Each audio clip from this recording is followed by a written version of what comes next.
¿Qué tal amigos? ¿Cómo les va? Estamos haciendo nuevamente contacto por el canal GB Latam TV, por YouTube.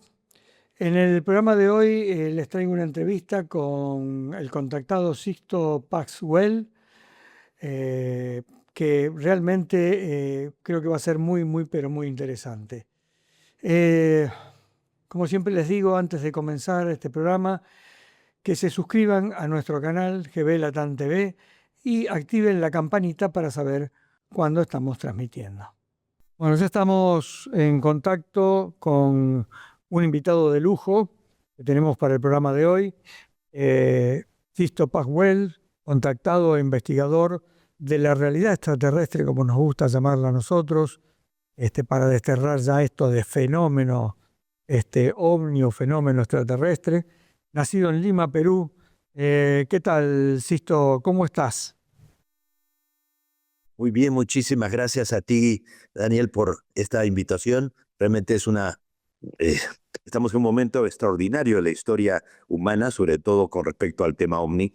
En los últimos años se han venido dando una serie de audiencias públicas ante la Subcomisión de Inteligencia del Senado de los Estados Unidos, en donde inicialmente información que fue filtrada, robada, facilitada tanto al National Geographic como al Washington Post, pues pusieron en el tapete que el gobierno norteamericano sí investiga el tema OVNI, sí esconde información y hay demasiadas evidencias que demuestran que los OVNIs sí existen, que no son de la Tierra, que no vienen con malas intenciones y que son una tecnología que mucho supera lo que el ser humano ha desarrollado. Supongo, Sisto, que para vos debe ser un momento muy especial ¿no? Después de haber batallado tus años con todo el tema OVNI, tus investigaciones, las críticas que se hacían, críticas realmente muy fuertes a todos los investigadores, poder vivir este momento. Sí, o sea, es una reivindicación sobre todo para gente como un Fabio Serpa, como un Pedro Romaniuk, como un Pedro Ferriz Santa Cruz aquí en México, como, ¿qué te digo? Erich von Däniken, que acaba de fallecer hace poquito nada más allá en Suiza, o para un Antonio Rivera, el padre de la ufología española, o sea, para mi propio padre, José Carlos Paz García Corrochano, el fundador también de la ufología en el Perú. O sea, es una reivindicación absoluta para todos y cada uno de ellos, pues por todo el esfuerzo que les supuso de nadar contra la corriente y tratar de despertar conciencia en la gente de que no estamos solos, de que nunca lo hemos estado. Sí, realmente, ¿no? Tus comienzos fueron allá por el año 1974, ¿no es cierto? Así es, hace 52 años atrás. 52 años. Contame un poco cómo fue ese comienzo, así de manera breve, ¿no? Porque lo debes haber contado infinidad de veces. Ciertamente, a lo largo de 52 años, muchas veces, pero igualmente siempre me emociono contándolo como si fuera la primera vez. Mi padre investigaba los ovnis como un hobby antes que yo naciera. Mi padre era asesor científico en materia de aeronáutica y astronomía de la Fuerza Aérea del Perú. Y sus ratos libros, y en sus momentos así, descanso y todo, investigaba el tema ovni. En ese ambiente familiar, pues mis hermanos y yo nacimos y crecimos. Mi padre nos enseñó a pensar, no a creer que esto fuera posible. En un universo tan grande, lo raro no es de que pueda haber vida fuera de la Tierra, lo raro sería que no lo hubiese. Entonces, en el año 73, yo tenía 17 años, mi padre fue invitado a dar una conferencia a una agrupación yoga. Hacía poco nomás, un año antes, que un amigo de mi padre, o sea, un amigo de él, que también participaba de las investigaciones OVNI, el señor José Rociano Holder, bajo el seudónimo Yosif Ibrahim, había publicado un libro llamado Yo visité Ganímedes. Entonces ese libro había creado mucha expectativa, había sido muy bien recibido por la gente, y como mi padre hizo el prólogo del libro de José Rociano Holder, pues y como mi padre es la persona representativa de la investigación de los ovnis en el Perú, pues a él lo invitaban de todas las instituciones para que comentara el libro, pero él se limitaba estrictamente a hablar de exobiología, de la posibilidad de vida extraterrestre. Entonces, en el 73, a mi padre lo invitan a dar una conferencia en una agrupación yoga. Yo había estudiado 11 años con los hermanos maristas, mi formación era eminentemente católica, y me encontré con un grupo de personas que se dedicaban a temas espirituales sin hacer de eso una religión. Y me gustó, y me enganché con el tema de la Hatha Yoga y la Mantra Yoga Meditación. Y al año siguiente, en el año 74, sale una noticia en el diario más serio y conservador de Lima, el diario El Comercio, que decía que se había descubierto que el espacio no era un silencio sepulcral como se creía, sino que era mucho ruido, mucha bulla, y que esos sonidos podían ser mensajes de otros planetas, de civilizaciones avanzadas que podrían estar intentando comunicarse con sus similares en el universo.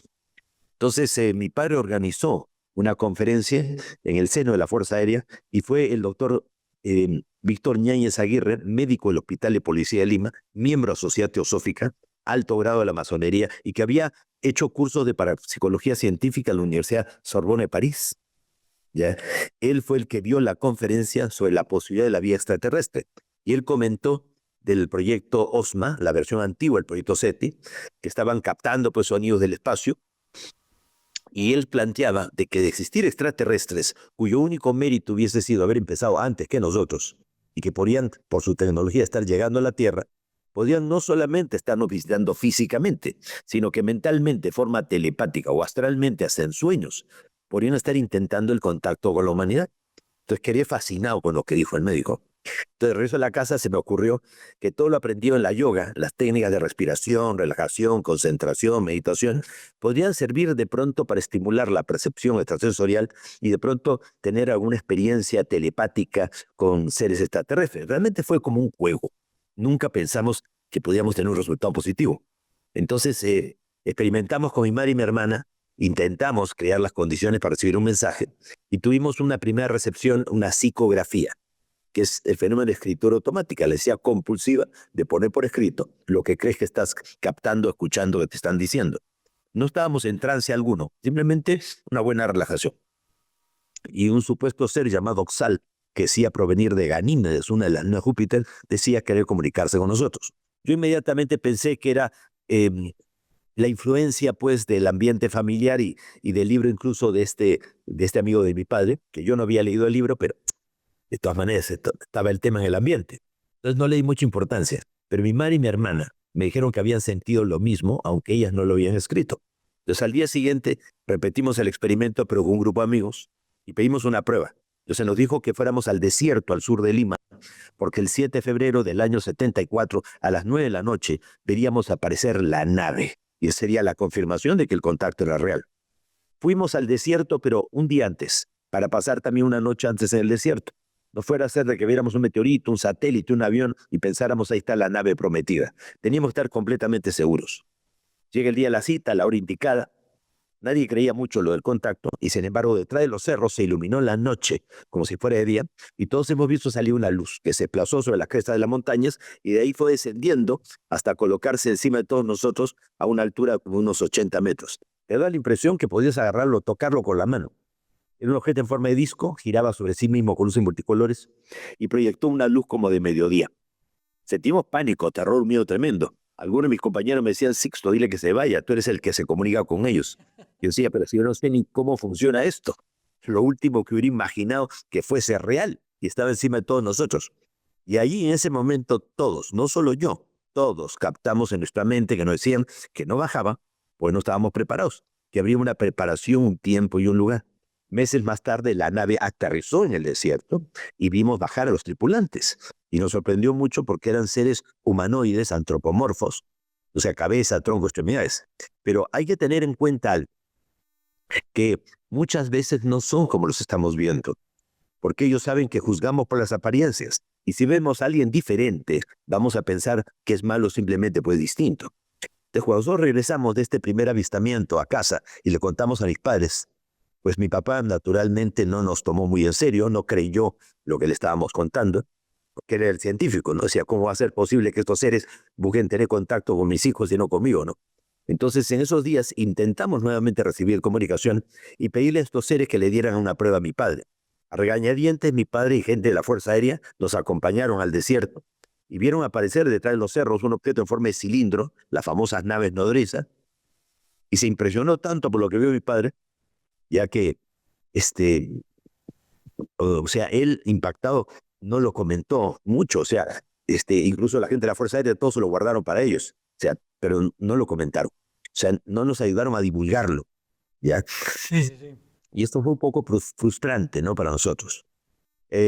Y mi padre nos confesó después que estaba, él mismo se sentía frustrado porque decía, caramba, tantos años investigando el tema OVNI y al final el contacto lo tuvieron mis hijos y no yo. Bueno, pero de todo en tiempo después fue mi padre el que le contó a la agencia F de noticias que teníamos contacto, y eso fue lo que llevó a que Juan José Benítez viniera al Perú y nos acompañara a un encuentro programado previa cita, a raíz de un mensaje psicográfico recibido por mi hermano, no por mí, por mi hermano, en el cual pues la nave apareció y Benítez fue testigo del fenómeno. Al año siguiente Benítez regresa con otros periodistas de la agencia F, ahí sí recibo el mensaje yo, y nuevamente es testigo de los avistamientos. Eh, Ahora, eh, sí. sí, o sea, vos un poco fuiste el iniciador de JJ Benítez en todo este tema. O sea, no yo, nosotros como grupo, Sí. porque si bien yo recibí un mensaje en la salida que decía, abriremos los medios de difusión para que el mensaje, la experiencia, el contacto llegue a todos aquellos que han sido preparados de antes, y después nos enteramos de que mi padre había divulgado la noticia de nuestro contacto sin que nosotros lo supiéramos, y eso motivó a que la agencia F enviara a Benítez al Perú, quien recibe el importante mensaje en el cual se le cita a Benítez para ese avistamiento anunciado previa cita, lo recibió mi hermano Charlie.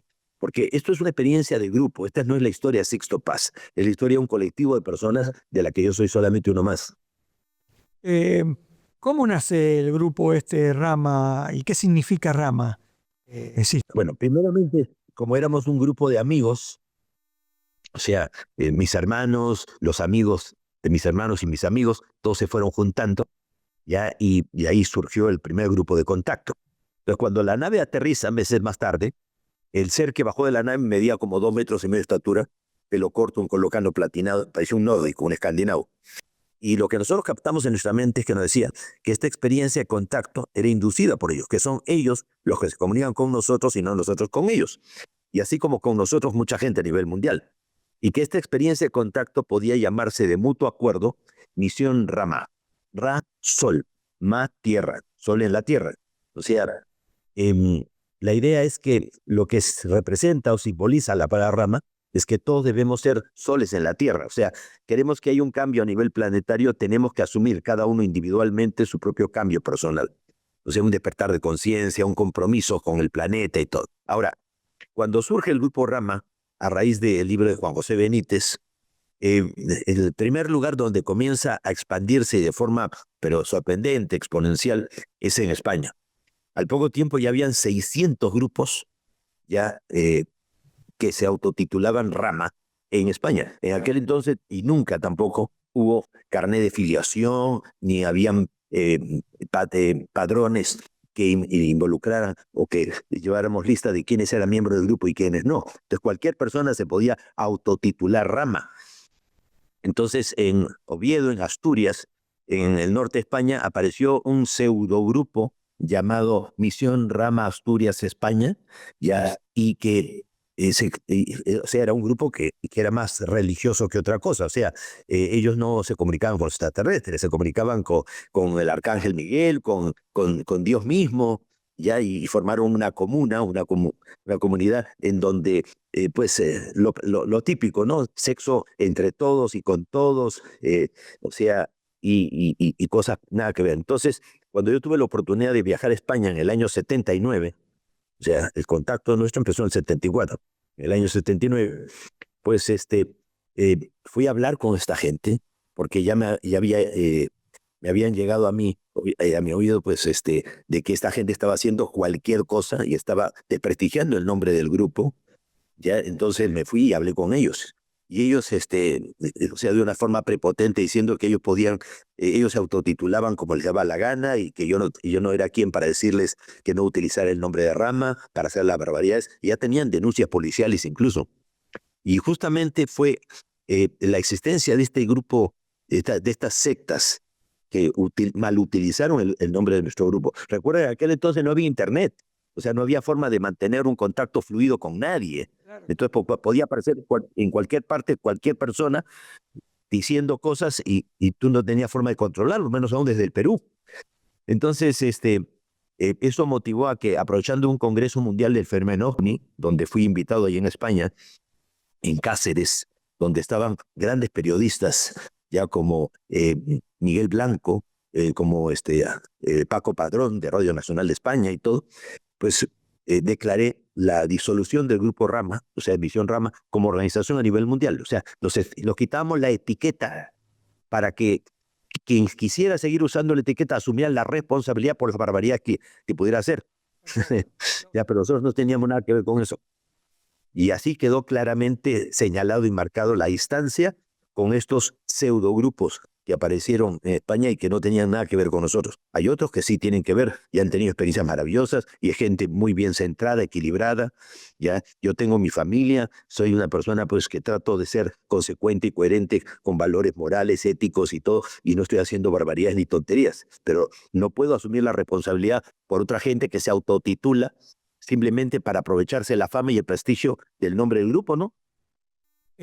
Sisto, ¿por qué están estos Bueno, primeramente ellos, seres o aquí? sea, somos alrededor de 60 razas diferentes que están llegando a la Tierra con las más variadas intenciones. No todos vienen con buenas intenciones. Hay de todo en el universo como hay de todo aquí en la Tierra. Y realmente estas civilizaciones que están viniendo, o sea, las bien intencionadas, que son más o menos 55, ellos vienen aquí más que estudiarnos, vienen a aprender de nosotros. ¿Por qué? Porque no hay nadie, por muy sabio que sea, que no tenga algo que aprender. Y nadie, por muy humilde que sea, que no tenga algo que enseñar. Entonces, ellos son civilizaciones que han avanzado mucho tecnológica y mentalmente, pero a costa de sacrificar las emociones y los sentimientos. Entonces vienen aquí para, de alguna manera, reconectarse con aquello que en algún momento consideraron como muy básico, muy primitivo, y que los ha llevado a una suerte de estancamiento evolutivo.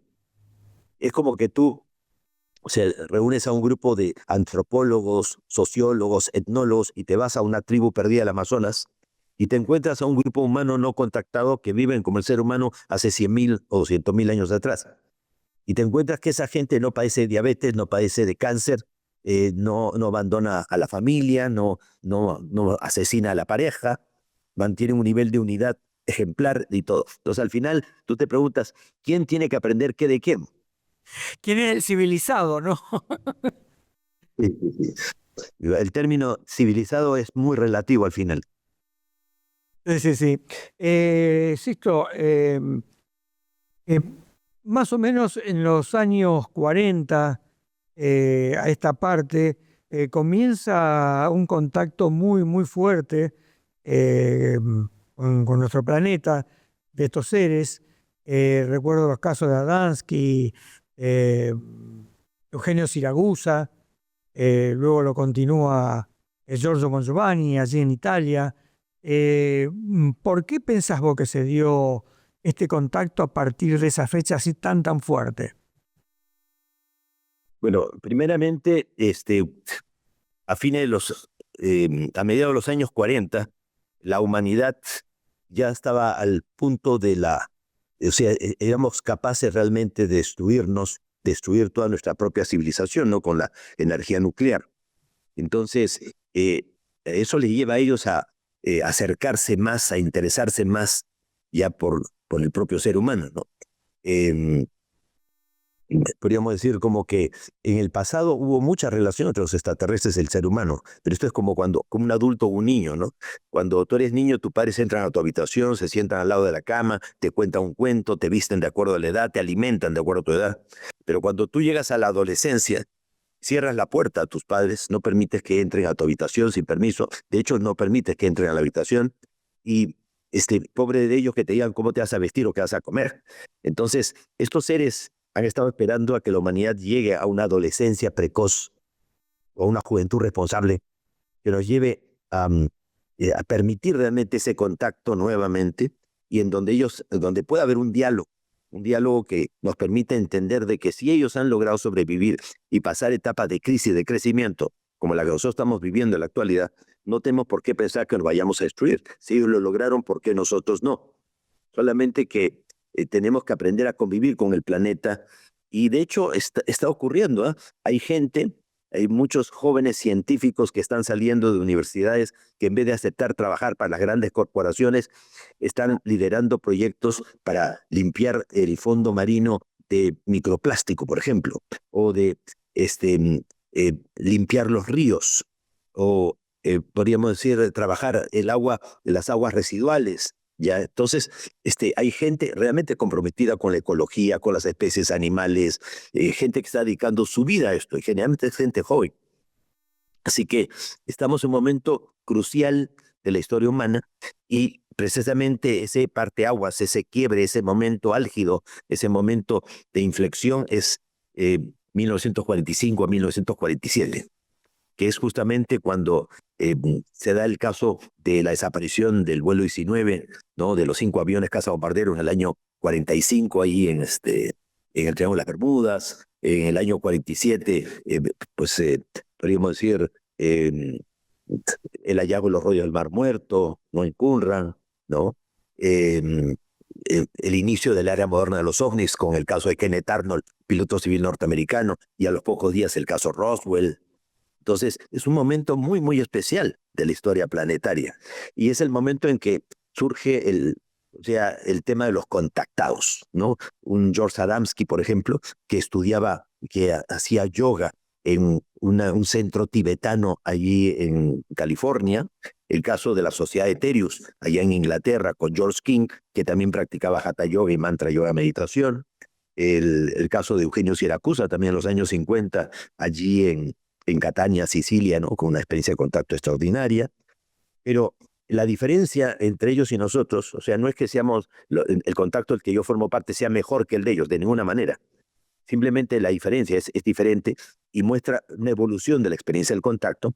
Es que generalmente son ellos los contactados y toda la gente gira en torno de un George Adamski, de un Daniel Fry, de una Marla, ¿no? En México. Ya aquí es más bien un grupo el que contacta. O sea, eh, al mes de iniciar la experiencia del contacto nuestro, ya éramos 8 personas que recibíamos los mensajes y mucha gente de nuestros grupos ha tenido la experiencia del contacto directo. Entonces, es una experiencia grupal.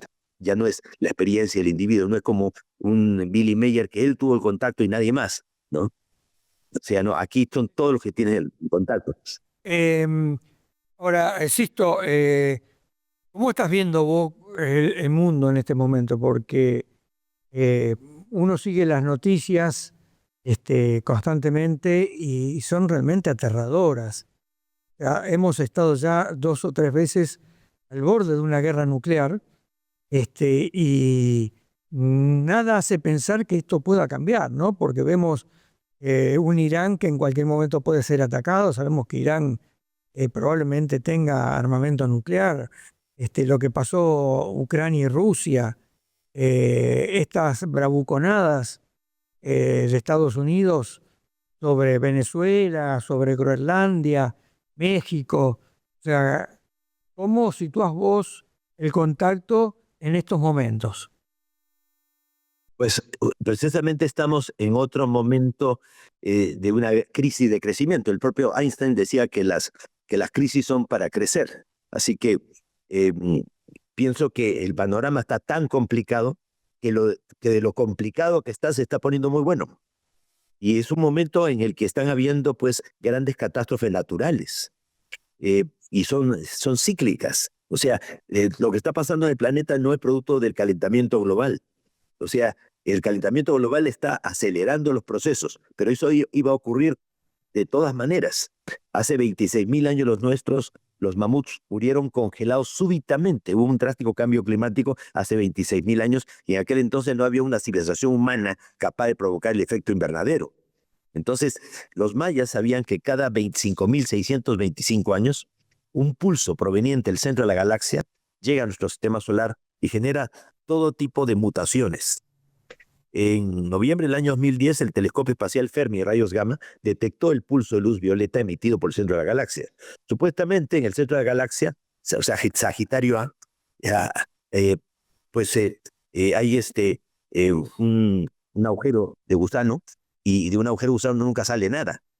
Sin embargo, gracias a este descubrimiento, se pudo verificar realmente que el centro de la galaxia está emitiendo pulsos de luz violeta. Y en el 2015 se ha verificado que otros agujeros negros de otros centros galácticos también emiten los mismos pulsos de luz violeta. Entonces, se calculó que el diámetro del pulso superaba ya los 25.000 años luz y estaba llegando ya a nuestro sistema solar. Entonces, todas las alteraciones que está sufriendo la Tierra en la actualidad, como huracanes, tornados, incluso los sismos, porque toda esa radiación, toda esa energía afecta no solo el campo magnético terrestre, reduciéndolo al mínimo, calentando la atmósfera, sino que afecta el núcleo de la Tierra y hace que el planeta se hinche y sufra lo que se conoce como la gran expansión tectónica. El magma interno trata de salir pues disparado por cualquier parte y al hincharse el planeta, las placas se alejan o se acercan y se producen terribles terremotos. Entonces todo lo que está pasando estaba previsto, tenía que ocurrir. Ahora, ¿podemos hacer algo para que sea lo menos traumático posible? Claro que sí. Y en ese sentido lo que tenemos que trabajar es la parte mental. O sea, cuanto menos tensión generemos nosotros entre los propios seres humanos, nuestro equilibrio, nuestro balance puede equilibrar y balancear el planeta para que todos estos cambios sean lo menos traumáticos posibles. Entonces, cuando tú te encuentras estas bravuconadas de las que tú hablabas, de los líderes ya amenazándose con quitarse territorios, con hacer lo que le da la gana o imponer ellos su propia ley en este mundo, ya obviamente todo esto contribuye a mantener la tensión del planeta y no ayuda en nada a equilibrar nuestro mundo. Entonces, se ve que hay una fuerza poderosa, tenebrosa detrás de todo esto, interesada en mantener el desequilibrio, la desarmonía planetaria. Hablando de esa fuerza poderosa, ¿no? ¿Qué opinás o si tenés noticias de los planes del anticristo para estos momentos? Bueno, el asunto es que hace 26.000 años los nuestros dos grandes civilizaciones fueron enviados a la Tierra en calidad de guardianes y vigilantes. Unos eran los seres de Orión y otros los seres de las Pléyades. Los Oriones eran seres como de 3,5 metros de estatura con cola, o sea, seres reptilianos. Y el líder de todos ellos era un reptiliano albino, totalmente blanco, que es el que conocemos como Satanel, Satán o Satanás, que no tiene nada que ver pues con Lucifer o Luzbel, que sería más bien una entidad de un universo paralelo, pero esta entidad pues estaba a cargo de estos seres que vinieron aquí a la Tierra en calidad de guardianes y vigilantes. Con el tiempo, estos seres se vieron afectados por las emociones, el sentimiento del ser humano, no supieron lidiar con ellas y se hicieron adorar como dioses, tomaron pueblos completos como sus feudos particulares, pues nos encontramos con dioses con apariencia de serpientes, de dragones y todo en el pasado. Y entonces, en un determinado momento, estos seres pues considerando que el ser humano era mala influencia, de que éramos un peligro, que podíamos poner en peligro el orden cósmico, y quisieron no solamente acabar con el proyecto de intervención aquí, o plan cósmico, como le llaman, sino que quisieron incluso, perdón, acabar con nosotros, hacernos desaparecer. Entonces, en En ese momento, los pleiadianos, que habían desarrollado un nivel de empatía con el ser humano, consideraban que el ser humano realmente les había aportado mucho, habían aprendido mucho a nuestro lado, y que el proyecto debía continuar a ver hasta dónde llegamos. Entonces, como no se pusieron de acuerdo, se produjo una verdadera guerra de galaxias cuyos ecos todavía resuenan en el universo, que es lo que se menciona en la mayoría de los mitos, como la guerra de los hijos de la luz contra los hijos de la oscuridad, la guerra de los ángeles de la Biblia, o la guerra de los titanes contra los dioses olímpicos de la mitología griega, o la guerra del Ramayana en Mahabharata, ya, o el Rig Veda en la India. En cualquier parte donde tú vayas te van a contar el mismo relato. Por ejemplo, te vas al centro de Australia, ¿no?, donde está la piedra de Ayers Rock. Ahí he tenido la oportunidad de estar, y los anánculos aborígenes australianos te cuentan de que los seres del cielo crearon la tierra y a la humanidad, pero hubo un momento en que hubo una gran guerra de los Wanjima, de los seres del cielo, y que los hombres serpiente venenosos fueron derrotados y sus cuerpos fueron dejados debajo de la gran piedra de Uluru. Entonces, ese grupo de seres extraterrestres fueron deportados. En la mitología griega hablan de que los titanes derrotados fueron dejados en el Tártaro, el inframundo. En la Biblia, en el infierno. El asunto es que hasta los mayas te hablan de los señores de Xibalbá, o sea, del inframundo, ¿no? Todos son los que fueron deportados y exiliados. Esos seres, acostumbrados a vivir miles de años fuera de la Tierra, murieron aquí y quedaron atrapados en nuestro mundo en otra dimensión. Y desde allí le han declarado una guerra psíquica a la humanidad. Y se han constituido en un gobierno secreto mundial tenebroso negativo. Ellos no pueden manipular a toda la humanidad porque no están vivos. Entonces manipulan a unas pocas personas, débiles de carácter, débiles de voluntad, ubicando a esas personas en la política, en la religión, en la economía, en los mandos militares, en la moda, en la música. Son los famosos Illuminati. Y a través de ellos tratan de llevar el mundo a la autodestrucción. O sea, no es pues ni la familia Bush, ni la reina de Inglaterra, ni Henry Kissinger, ¿qué te digo?, ni Trump. O sea, todos ellos son empleados. O sea, todos ellos son, podríamos decir, los que dan la cara. Pero realmente es la cara visible, sí. O sea, detrás, ya es cómodamente en sus mansiones de la costa este de los Estados Unidos, están todos estos, ya, que son los que manejan y que están poseídos ya por estas entidades. Y que lo que quieren hacer es que el planeta se destruya para liberarse de esta suerte de prisión. Ya una prisión, de oro, ¿no? Porque la están pasando muy bien a costa de todos nosotros. Sí, ¿y cómo ves? O sea, vos por un lado dijiste los seres estos negativos, ¿no? Los positivos, ¿cuáles serían? O sea, te decía que hay alrededor de 55 civilizaciones bien intencionadas que obedecen a un gobierno que tiene nuestra galaxia. Nuestra galaxia, la Vía Láctea, tiene un consejo compuesto por 24 seres, a lo que ellos llaman los 24 ancianos de la galaxia, el Consejo de la Confederación de Mundos. Entonces, debajo de esos 24 ancianos hay todo un orden jerárquico de civilizaciones. Están los llamados ingenieros genéticos o sembradores de vida, de suerte jardineros cósmicos. Más abajo los guardianes y vigilantes, y más cerca a nuestros los instructores. Entonces, los 24 ancianos disponen quiénes, bajo qué condiciones pueden venir a un planeta como el nuestro, a echarnos una mano o a impedir de que nadie pueda entorpecer nuestro proceso evolutivo. Entonces, cuando hay civilizaciones no bien intencionadas que quieren actuar en nuestro planeta sin autorización, se dan casos como el de Roswell, o el caso de Paiwano en Chile, o el caso de Varginha en Brasil, o el caso de Sudáfrica, o el caso de Rusia, de ovnis que son abatidos. O sea, no se han caído en nuestro planeta porque nosotros los hayamos derribado. O sea, nuestra tecnología es incapaz de hacerle ni cosquillas a los extraterrestres. O sea, son entre ellos mismos que se están peleando. Hay un video, que lo encuentras tú en YouTube, de 1991, del Discovery, transbordador espacial, donde se ve la curvatura terrestre y un objeto luminoso en ángulo entre el planeta y otros 7 objetos que le cierran el paso y que le lanza una especie de misil o haz de luz que obliga a este objeto a hacer un increíble ángulo de salida y a marcharse a gran velocidad por donde había venido. Por eso no es extraño ya que de pronto pues hayan estas o sea, esta sensación de que hay guerras cósmicas que se siguen peleando allá afuera, pues ya, y que hay civilizaciones que nos están protegiendo, obviamente. ¿Cómo catalogás, cómo ubicás a a este ser Jesús en todo esto?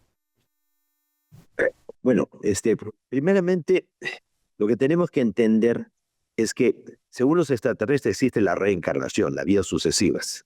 Y que, así como nosotros no enviamos a nuestros hijos un año a la escuela, sino año tras año para afianzar lo que han aprendido y para que aprendan cosas nuevas, la divinidad, sea cual sea como la idea que tengamos de ella, pues sabiendo que el ser no llega a realizarse una sola existencia física, le da tantas vidas como sean necesarias para pasar al plano inmediatamente superior.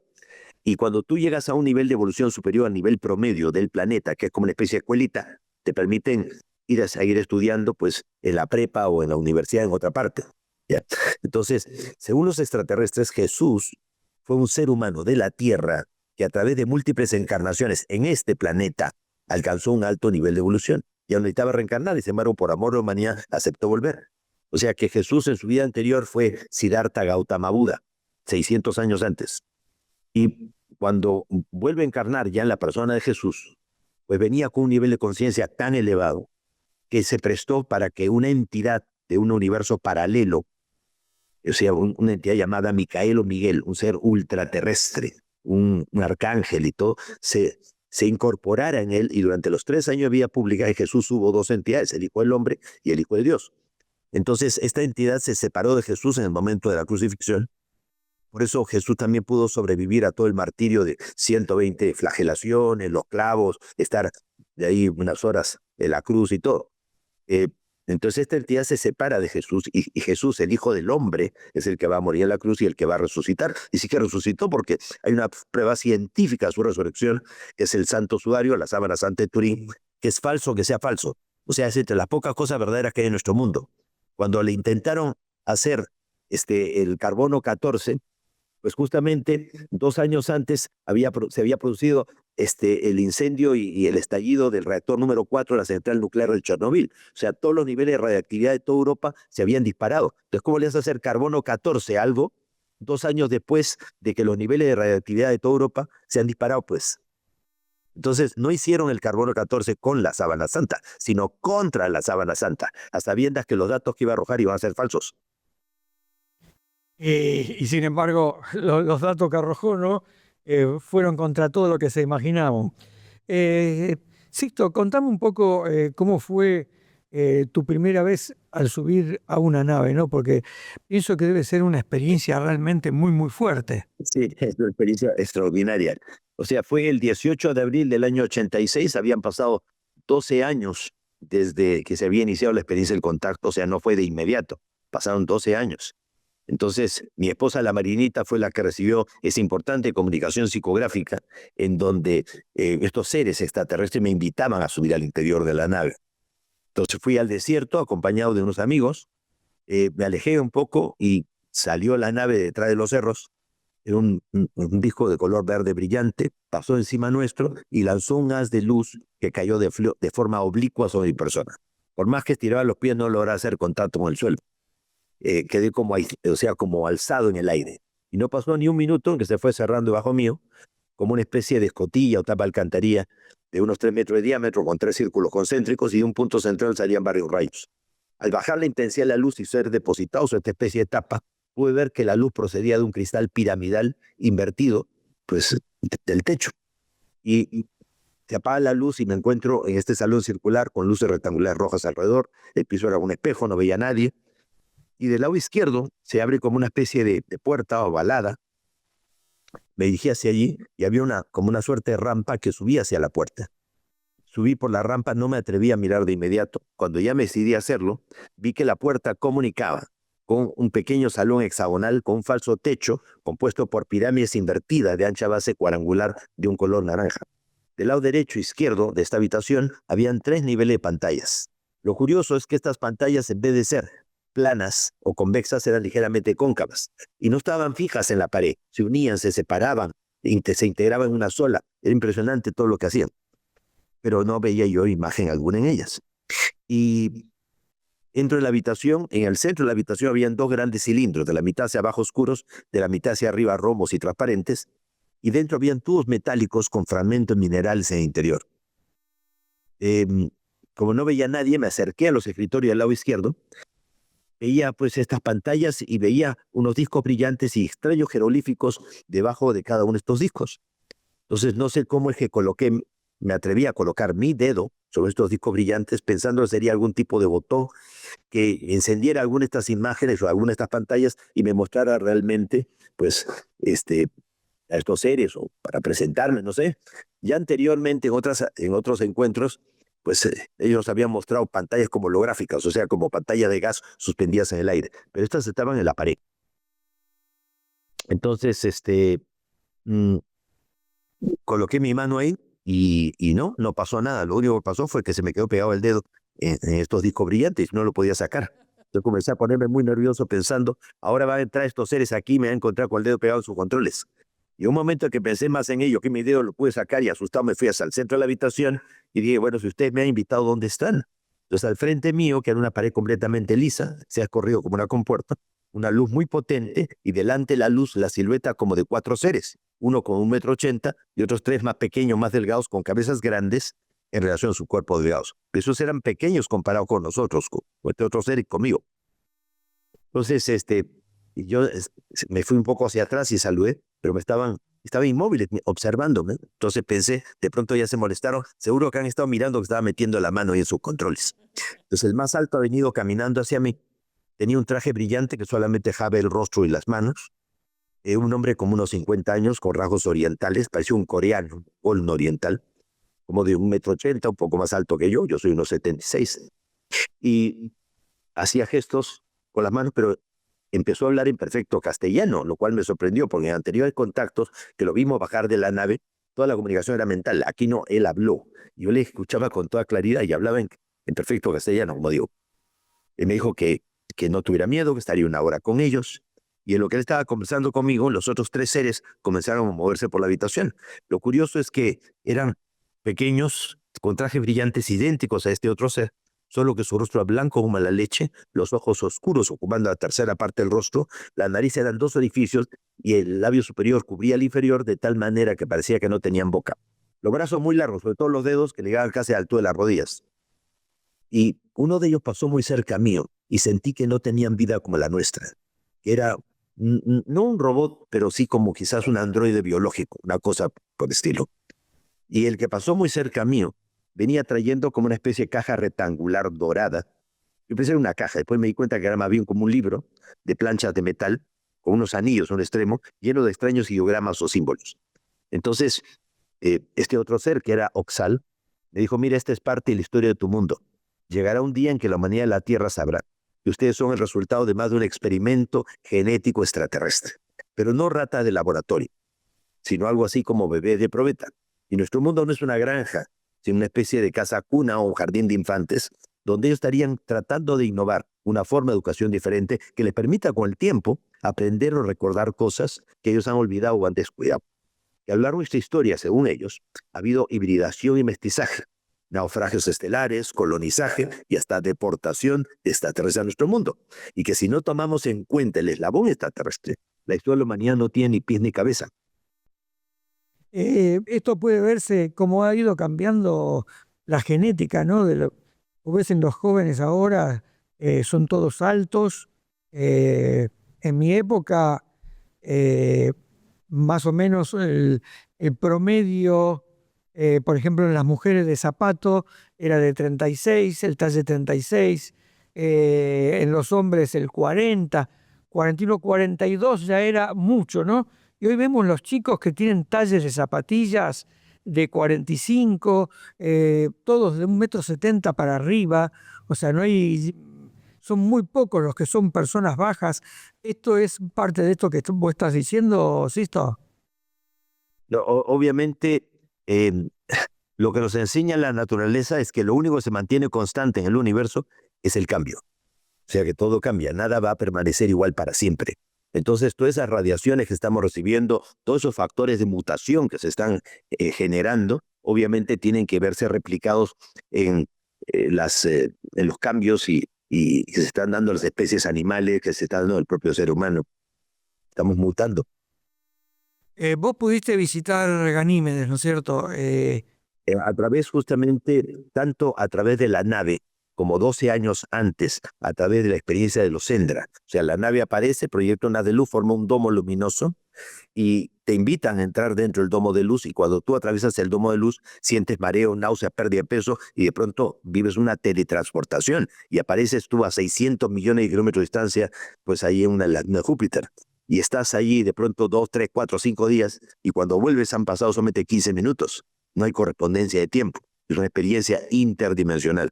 Y estás totalmente consciente. O sea, no es trance, ni imaginación, ni nada por el estilo. ¿Qué has podido ver vos de la visita a estos mundos? Pues en el año 74, cuando entramos a través de los Sendra, en ese primer viaje ahí a Ganímedes, ellos nos dijeron que ellos han adaptado la vida de forma artificial en la nube de Júpiter, han creado un microclima y una microatmósfera solo sobre sus ciudades, que se extiende mayormente en el subsuelo de las lunas, y que debajo del hielo de la superficie de Ganímedes habían océanos tan grandes como los de la Tierra. Eso salió publicado en el año 74. Entonces, tú dices, en los años 70 se consideraba que el único lugar en el planeta, en el universo con agua era la Tierra, y que éramos un caso único en el universo. Hoy día ya los científicos han descubierto que las estrellas, cuando se forman, ya tienen nubes de vapor de agua a su alrededor, y los planetas que van a surgir de esas estrellas ya vienen con agua incorporada. La Luna, nuestra Luna, que la vemos tan polvorienta y seca, pues a partir del 2011 ya se sabe que tiene tanta agua como la Tierra, y que hay cráteres completos que tienen hielo de agua congelada. En Marte hay agua, a partir del 2015, que el agua estaba saliendo pues, del interior del suelo marciano. La sonda Cassini en el año 2006 descubrió pues, que una de las tantas lunas que tiene, más de centenar de lunas que tiene Saturno, pues la pequeña Encelado de solo 500 kilómetros de diámetro, tenía geysers que lanzaban agua vaporizada a 40 kilómetros de altitud. O sea, no era solamente la cantidad de energía geotérmica, volcánica, sino la cantidad de agua que estaba continuamente soltando, lanzando al espacio, y que esa agua se congelaba, y Saturno tomaba esa agua congelada para formar el anillo E, el anillo más grueso y característico de Saturno. ¿Has podido ver cómo vivían en este lugar? Claro, como te decía, ellos me dijeron pues de que había esos océanos debajo de la Tierra, y recién, o sea, debajo del suelo de Ganímedes, y recién en el año 2015 la NASA dio a conocer que el telescopio espacial Hubble había descubierto océanos tan grandes como la Tierra debajo del hielo a la superficie de Ganímedes. O sea, el tiempo no pasa por gusto. Lo que nosotros vimos fueron colonias de vida artificial. O sea, ellos han adaptado las condiciones a la vida. Ahí en la luna de Júpiter tienen colonias mineras, y puede ver hombres, mujeres, algunos niños. Ahora, recordemos que hay extraterrestres que son, o sea, que tienen diferencia de sexos como nosotros. Hay unos que son andrógenos, hermafroditas, que son, o sea, todas las posibilidades existen en el universo. Así que tenemos que hacernos la idea a todo eso. Y yo los pude ver trabajando en grandes invernaderos, donde ellos cultivan sus alimentos, son vegetarianos, no consumen ningún tipo de carne. Pude ver en un museo de arte, un estadio de deportes, pero no los vi practicando deporte de competencia, sino una suerte de tai chi como gimnasia rítmica colectiva. También los vi practicar danza, música, podríamos decir, dedicarse también a la ciencia, y que realmente pues una colonia de vida artificial no es como vivirían ellos en su planeta de origen, pero de todas maneras siempre te da una idea realmente de lo que es su organización. Perdón. ¿Pudiste visitar Marte o la Luna a través de estos domos? Realmente lo que hice fue movilizarme alrededor realmente de estas ciudades, ¿no? O sea, a donde ellos me llevaron. Cuando yo volví a través del Sendra, había pasado, para mí habían pasado 4 o 5 días, pero aquí pasaron solamente 15 minutos. Esta experiencia salió publicada, y no solamente la viví yo, o sea, las siguientes semanas vivimos también muchos compañeros y compañeras. Pero todo esto salió publicado en el libro de Juan José Benítez, su primer libro, OVNIS, SOS a la Humanidad, un capítulo completo dedicado a los Sendra. Pues sale el libro, sale la publicación, y 3 años después, el 25 de abril de 1977, un cabo del ejército chileno, el cabo Armando Valdés, del regimiento Huamachuco, que estaba en la zona de Putre, en Arica, frontera de Chile con el Perú, donde hay mucho contrabando en el desierto. Viene una luz que encendió una colina y él le dice a los soldados, cúbrame, voy a ver de qué se trata. Y él fue y penetró delante de los soldados en la luz. Y cuando salió de la luz 15 minutos después, tenía la barba crecida varios días y el reloj en el fechador adelantado 5 días, pero él conscientemente no recordaba dónde había estado. Claro, los 2 años siguientes en la vida del cabo Valdés fueron muy duros, ya que permaneció en situación de arresto militar, al parecer por haberse ido a otro planeta sin pedir permiso a los superiores. No, esto es muy gracioso, ¿no? ¿Por qué están tan interesados estas familias de que no se conozca la realidad extraterrestre, de que no se conozca todo esto, Cito? Es que cualquier conocimiento que tú tienes, que no tienen los demás, te da un poder y una ventaja sobre el resto. En el año 2019, pues se filtraron, se robaron documentos del Pentágono que fueron a parar al National Geographic, que es una revista científica que jamás toca el tema de los ovnis. Y sin embargo, en su número de marzo del 2019 salió en la primera plana, no, los titulares, "We are not alone", nosotros no estamos solos. Y estaban todos los documentos ya filtrados y realmente conmovió muchísimo a tal punto de que podríamos decir, el National Geographic dedicó muchas páginas para hablar sobre este tema. Y al mes y medio se entregaron los mismos documentos al Washington Post, quien también publicó en primera plana, los ovnis existen y ya no se puede negar. Y a partir de entonces empezaron las audiencias públicas ante la Subcomisión de Inteligencia del Senado de Estados Unidos. Y han estado, pues, ha habido testimonios extraordinarios, como por ejemplo el de Ryan Graves, piloto de F-18, héroe de la aviación norteamericana, y él afirmó de que estaba junto con otros pilotos, estaban haciendo vuelo de observación, cuando de pronto se les cruzó un cubo volador. O sea, un cubo volador. O sea, sabemos que hay más de 167 formas diferentes de ovnis que han sido observados, pero un cubo volador, o sea, totalmente antiaerodinámico. Y eso te demuestra cómo el tema de los ovnis está también relacionado con las religiones. Porque en el Islam, tú sabes que existe allá en Arabia Saudita el santuario de la Meca, ¿no? O sea, toda una mezquita gigantesca. Y dentro está una capilla, que es la capilla de la Piedra de la Cava. Es una capilla negra en forma de cubo, que tiene adosado en una esquina una piedra que, según la tradición islámica, pues el arcángel Gabriel le entregó a Ibrahim, a Abraham, pues esta piedra que originalmente era blanca, pero los pecados del mundo le hicieron negra. Realmente es una piedra del cielo y es un meteorito, ¿ya? Entonces literalmente es un meteorito, una piedra del cielo. Y ahí la veneran.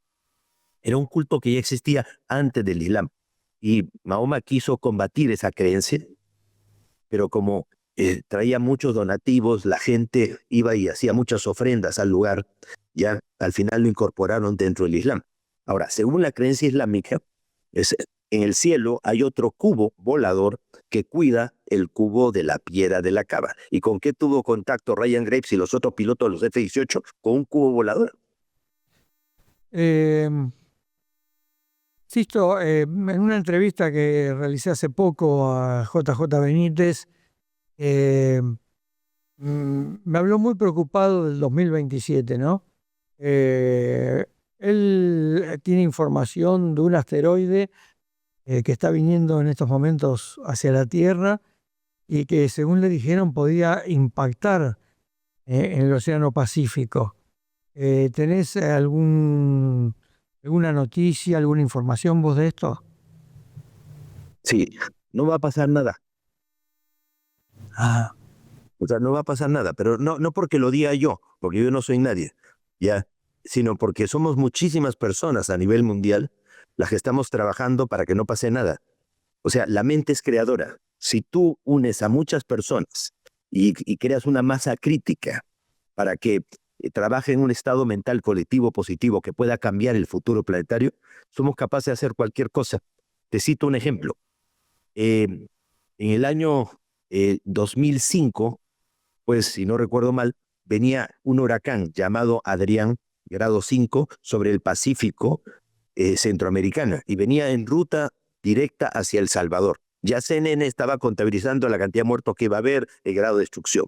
Entonces, en aquel entonces, el presidente de El Salvador, don Antonio Elías Saca, le pidió a todos los salvadoreños, o sea, 5 millones de salvadoreños en su país, y a todos los salvadoreños en el extranjero, o sea, otros 3 millones, que oraran, meditaran, cada uno a su estilo, a su forma, no importa, para crear un estado mental colectivo positivo que pudiera proteger a su país. Y el huracán se detuvo, cambió de rumbo y se fue contra Guatemala y el sur de México. En el año 2015 se registró un huracán grado 7 que venía por el Pacífico mexicano en dirección hacia Acapulco y todo. Y era grado 7. Lo máximo que tenían los huracanes es grado 5. O sea, viento de 175 a 220 kilómetros por hora. Y este tenía entre 300 y 400 kilómetros por hora. O sea, iba a ser, ya te digo, varias bombas nucleares juntas. Entonces se hizo una convocatoria en México, ya para que todo México se uniera para crear ese estado mental colectivo positivo, esa masa crítica, para revertirlo. Y el huracán tocó tierra y se convirtió en tormenta tropical, y lo máximo que pasó fue que llovió, y tampoco llovió mucho, que digamos. Hasta ahora los científicos nos explican por qué no pasó nada. También hubo ovnis sobre toda la costa del Pacífico mexicano justo en esos días. Así que sí funciona. Entonces, lo peor que podemos hacer es meterle miedo a la gente. O sea, de que la gente piense ya de, no, esto va a ocurrir de todas maneras. No, es que no va a pasar. Pero no va a pasar no porque yo lo diga, sino porque mucha gente estamos trabajando para que no pase. Así que no va a pasar. Claro, el tema es lo que yo estaba pensando mientras vos me contabas esto, es primero alcanzar esa masa crítica, y segundo que yo veo al resto de la humanidad. Pero mira, te voy a decir, Sí, mira, habiendo tenido la oportunidad de viajar por 64 países en estos 52 años, te puedo asegurar de que hay más bien que mal en el mundo. El problema es que el mal está mejor publicitado. Y hoy día la enfermedad más contagiosa, más destructiva, peor que el SIDA o que el cáncer, y aunque el COVID, es el pesimismo, la depresión y la negatividad. ¿Ya? Y hay países en nuestro mundo que son campeones del pesimismo. A pesar de que tienen abundancia, que tienen recursos, que tienen capacidades y potenciales, son campeones del pesimismo. Es impresionante. Entonces, hay que trabajar eso. O sea, el optimismo, ver el vaso medio lleno y no medio vacío, ver esperanza, ver que, o sea, cuanto más gente tú conoces, te das cuenta de la cantidad de gente maravillosa, buena, comprometida, sabia que hay en nuestro mundo, ¿ya? O sea, hay cada bicho por ahí, cada persona verdaderamente que deja mucho que desear, pero son pocos. Es como que tú tienes una camisa blanca y una manchita negra, y dice, oye, bonita tu camisa, qué pena esa manchita negra. Pero es pequeñita, casi no se nota, y siempre el ojo va a la mancha, ¿ya? Entonces, para que veas realmente cómo funcionan las cosas y que sí funcionan, en el año 2004, los científicos detectaron que un asteroide, el Tutatis, venía en ruta de colisión hacia la Tierra, y que más o menos entre el 23 al 24 de septiembre chocaría contra nuestro mundo. Entonces la gente comenzó a unirse, a orar, meditar. Al final, para la masa crítica no se necesita mucha gente. Lo que necesita es que la gente que se pueda juntar, la que sea, crean el cambio, se comprometen el cambio y sean ellos agentes de cambio y transformación. Pues el asteroide a último minuto cambió de rumbo y no chocó contra la Tierra. Y hasta ahora los científicos no se explican por qué no pasó. Hace poco nomás hubo aquí en México, estoy ahora de visita en México, pues un huracán grado 3 durante el gobierno del presidente López Obrador, y venía por el Pacífico mexicano. Entonces el presidente dijo que había consultado con los meteorólogos y le habían dicho de que no había peligro alguno, que estaba perdiendo fuerza. Y la gente no se unió, no oró, meditó, ni pensó en positivo. Y creció frente a las cosas, ya cuando no se podía hacer nada, creció a último minuto y destruyó completamente Acapulco. Si tú ves las fotografías, las comparas con Hiroshima, son más o menos por ahí. O sea, es impresionante. Entonces, ¿qué te dice esto? Que no hay que bajar la guardia. Y como no vamos a bajar la guardia, el 2027 será un año muy positivo y de grandes cambios positivos para el planeta y para la humanidad. Y así va a ser. Sí, te quería preguntar, ¿cómo ves el apocalipsis para estos momentos? ¿O qué opinás del apocalipsis? Sí, como te decía, el mensaje de los extraterrestres es un mensaje muy positivo. Ellos dicen que las profecías no han sido dadas para que se cumplan, sino para que no se cumplan. Siempre es advertir para corregir. Que si el futuro fuera inexorable, entonces estaría lo más sagrado que el ser humano ha recibido de la divinidad, que es el libre albedrío. Así que mente positiva. Sí, sí, sí, sí. Mira, la única ventaja que tienen las fuerzas de la oscuridad frente a la humanidad es que mientras que ellos conocen sus limitaciones, nosotros ni siquiera conocemos nuestras posibilidades. El problema de ignorancia. Y por eso el Maestro Jesús hace 2000 años atrás decía, yo os daré la verdad y la verdad os liberará. ¿De qué? Del único original pecado que la humanidad arrastra, que es la ignorancia. Sisto, ¿qué es lo que se viene para estos próximos meses, años, en cuanto al trabajo de estos seres en el contacto con la humanidad? Bueno, va a haber una manifestación más clara, más nítida, más contundente de ellos.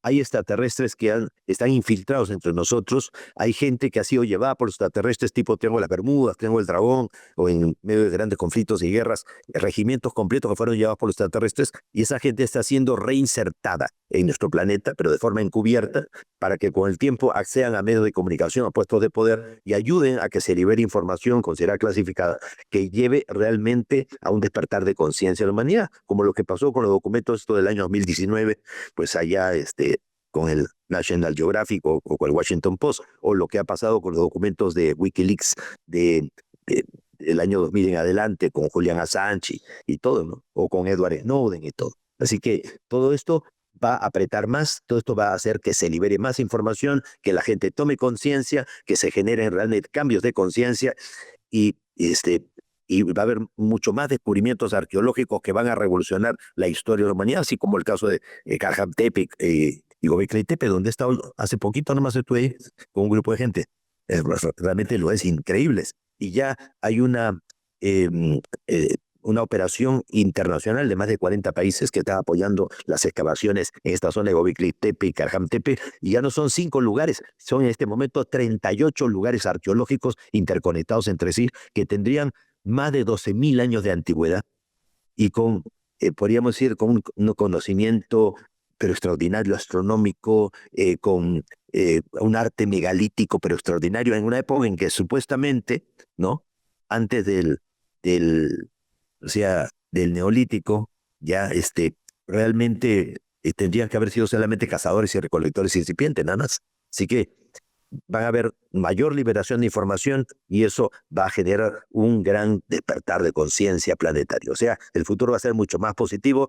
Van a seguir todavía algunas catástrofes naturales, pero nada tan terrible como para que no lo podamos superar. Por último, Sisto, te quería preguntar sobre la aparición de la esfera de Buga, allí en Colombia, esta esfera que fue estudiada por científicos y eh, hicieron hacer un estudio de carbono 14, ¿no? Y ha dado una gran antigüedad de esta esfera y, bueno, las filmaciones han sido maravillosas también, ¿no? Ya. Bueno, te doy mi punto de vista. Primeramente, yo no soy dueño de la verdad, simplemente mi punto de vista. Lo de las esferas han sido vistas en todo el planeta eh, desde hace siglos. Incluso hay un grabado, ¿qué te digo? Renacentista del 14 de abril de 1561 sobre la ciudad alemana de Nuremberg, donde se ven cantidades de estas esferas, ¿ya? En 1561. En 1942, durante la batalla de Los Ángeles, había tal psicosis de una posible invasión o ataque aéreo japonés que en la costa oeste de los Estados Unidos habían continuamente pues estos faros de luz hacia el cielo, ya frente a un posible ataque aéreo y baterías antiaéreas hasta en Hollywood. Cuando en 1942 aparecieron muchas de estas esferas, las trataron de abatir y no derribaron ninguna otra. Ahora, hace poco nomás, el 6 de septiembre del año pasado, hubo una nueva audiencia pública ante la Subcomisión de Inteligencia del Senado norteamericano y mostraron un video en donde se ve un ovni sobre el mar y le lanzan un misil y el misil rebota, ni siquiera estalla, rebota en el ovni y el ovni sigue su curso sin ningún problema. Entonces tú me vas a decir de que una de estas esferas, que son drones extraterrestres, cámara de televisión controladas a distancia, chocó contra un cable de alta tensión y se cayó al suelo, eso ya de por sí difícil de creerlo. Después de que un campesino encuentra la esfera, ¿ya? Y la coge con sus manos, así nomás, en vez de agarrar un palo y todo, pues no vaya a ser que te provoque una corriente eléctrica o una radiación o lo que sea. Estamos hablando de un campesino, no un tipo tonto. Es una persona que ha aprendido de la naturaleza. Y agarra esa esfera y se la entrega a su primo. Él es un campesino humilde y pobre, pero su primo es gerente comercial de una empresa que hace equipos para detección de tesoros. Qué cosa tan rara, ¿no es cierto? ¿Ya? Y también es artista. Bueno, ok. Entonces, resulta ser de que la esfera, si tú ves las imágenes de la esfera, no las hecha por inteligencia artificial, sino la foto real, vas a ver que los grabados están muy mal hechos. O sea, eso se hizo en un taller de metal mecánica, pero con alguien que tenía el pulso terrible, ¿ya? Y algunos de los símbolos, esos mismos símbolos los vas a encontrar tú en los libros de George Adamski, ¿ya? Del fenómeno ovni y todo, que él vio en unas pantallas dentro de la nave. O sea que nadie está inventando nada. ¿Ya? Y decir de que está lleno de fibra óptica como la que tú puedes encontrar, puedes comprarla por Amazon, no por internet, un poquito raro, ¿no? No de que se ha extraído del interior una resina que tiene 12.560 años y todo, ¿ya? Y que la UNAM certificó. No, la UNAM certificó que la muestra que alguien les entregó tenía esos 12.500 años, pero UNAM no sabe de dónde sacaron la muestra. Por eso hay que tener cuidado con las medias verdades, ¿ya? Porque, ya te digo, una cosa es que la UNAM saque la muestra y sepa de dónde se sacó.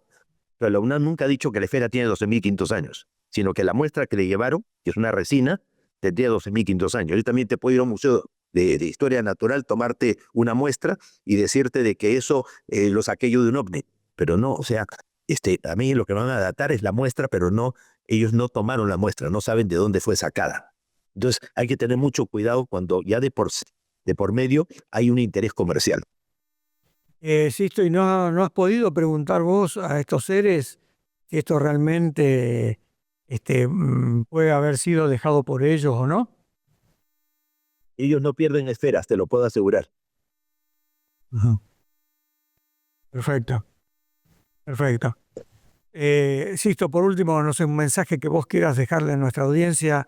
Bueno, decirles a todos que todos los días martes, todos los martes en Instagram, a partir de las 7 de la noche, hora de Lima, Perú, 9 de la noche de Argentina, tengo un programa que se llama Martes Ufológico, donde contesto todas las preguntas e inquietudes que la gente me envía a mi correo electrónico sixtopaswells@gmail.com.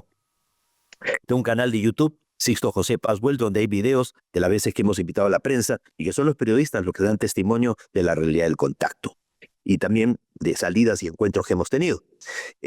Ustedes van a encontrar también en mi página web, www.sixtopaswells.com, pues todo el relato del plan cósmico, la historia de la humanidad según los extraterrestres, ya en donde hablamos justamente de estas guerras cósmicas, las llamadas guerras de Orión, y es un punto de vista interesante, no para que crean que eso es la verdad revelada, simplemente es lo que nosotros afirmamos haber canalizado, recibido de estos seres que nos están visitando. Y tengo también 21 libros publicados a través de editorial Colima Books de Madrid, España, con K, Colima Books. Lo pueden conseguir ustedes por Mercado Pago, por Mercado Libre, por Amazon. Libros como Egipto a la puerta de Orión, como El contacto extraterrestre, El mensaje, el contacto extraterrestre. Libros como La muerte no existe, La gran metamorfosis, El santuario de la tierra y Relato de la otra realidad. O sea, hay muchos libros, 21 libros, algunos traducidos ya al italiano, al inglés, al alemán, al portugués. De mi primer libro salieron más de 32 ediciones, así que es un libro que vale la pena también leer. En este momento te encontrás en México, ¿no? Y seguís... Sí, me encuentro en México, acabo de dar una conferencia en Tepoztlán, ya, y también un taller, y en los próximos días también estaré haciendo, pues, también una salida con un grupo grande de personas en Peña Bernal, en Querétaro. Sisto, muchísimas gracias por esta deferencia que has tenido con nosotros, con este programa Contacto. Y bueno, te vamos a estar siguiendo a través de tu página de YouTube y viendo las últimas investigaciones. Pues muchísimas gracias, Daniel. Un abrazo para ti y para todos allá. Muchas gracias. Nos vemos.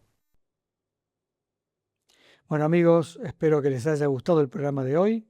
Realmente me pareció muy interesante.